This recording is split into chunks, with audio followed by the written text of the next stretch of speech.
The Dutiful Tiger. One day, a young man who lived in a village beneath a mountain went to cut the wood, but unfortunately met a tiger. Noticing a huge tiger approaching, the young man was paralyzed with fear. When he came to think that nobody was here to help him in a deep forest, he sensed his unavoidable death. Then, the man suddenly thought that since he was going to die anyways, he should play a trick. So he bowed to the tiger. "Oh, my dear brother, finally I met you. How have you been in this mountain?" The young man acted as if he really met his brother. But the tiger said, "You know your impending doom, and put up all kinds of strange lies. You believe that I will let you go because of that?" So the tiger stormed. But the young man, not shaken by the tiger's anger, continued on. "Brother, what do you mean it is a lie? It really seems like you have forgotten every memory as a human after becoming a tiger." And then tears started to appear in the man's eyes, as if the situation is too sad to stand. The tiger snorted. "I am a tiger and you are a human. You should lie reasonably. How can I ever be your brother?" And then the tiger tried to plunge at the man. The young man sighed deeply and continued on regardless. "True. My mom also said that you would believe so. After you disappeared at a young age, after going out to cut woods, everyone thought you had died. But my mom believed otherwise. So she waited every day throughout the whole night for you, but you did not come back. Then since one day a tiger started to appear at my mother's dreams, sobbing. So my mom said that you became a tiger in the woods.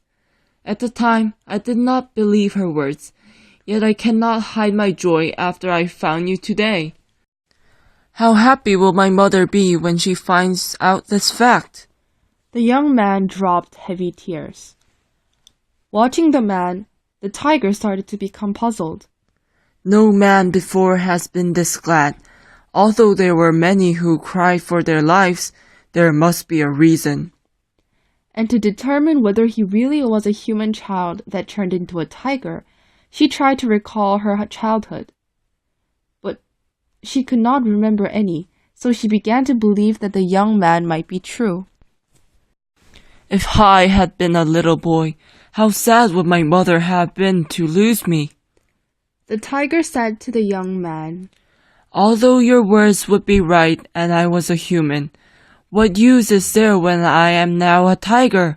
I will let you go, so take care of your mother for me as well." The young man was relieved, but added to deceive her until the last moment. "Oh, brother, we have met under so much difficulty, and now we are parting so easily. My mother is still waiting for you with tears. Don't you have to at least see her?" Completely duped, the tiger said with tears. "I would also like to see my mother, but that would not be right since I have turned into a tiger. I will bring you 2 pigs twice a month. So make sure my mother eats well. That's the only thing I can do at this point." And the tiger trudged away.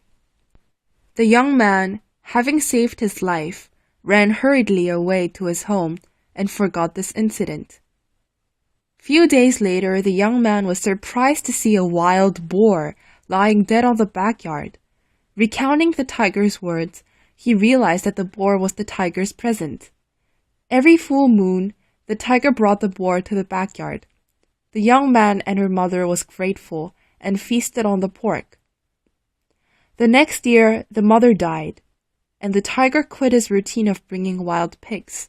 The young man believed that the tiger had great filial love. That fall, the young man met 3 tiger cubs while cutting the woods. Having received the favor of a tiger, and since they were cubs, the young man approached them without fear, and noticed white pieces of cloth tied to the cubs' tails. Thinking this somewhat strange, young man asked the tigers, "Why do you guys have white cloths on your tails?" So the cubs responded, "Our grandmother was also a human just like you. Our mom was always sad to become a tiger without being a good daughter. So she hunted a boar for her twice a month. But recently our grandmother died. After her death, my mother did not hunt at all and cried in her cave, "Mother! Mother!" So she also became ill and died recently, making us mourners. That is why we have all white clothes on our tails. Listening to all the story, the young man could do nothing but pat on the cubs' heads. The young man lied just to save his life, but the tiger believed his fabrication and fulfilled his filial duty for a long time. The young man felt so sorry since the tiger not only hunted boars for his mother, but also died, mourning her. And thinking of the tiger's deep love for its mother, he could not help but cry. The end.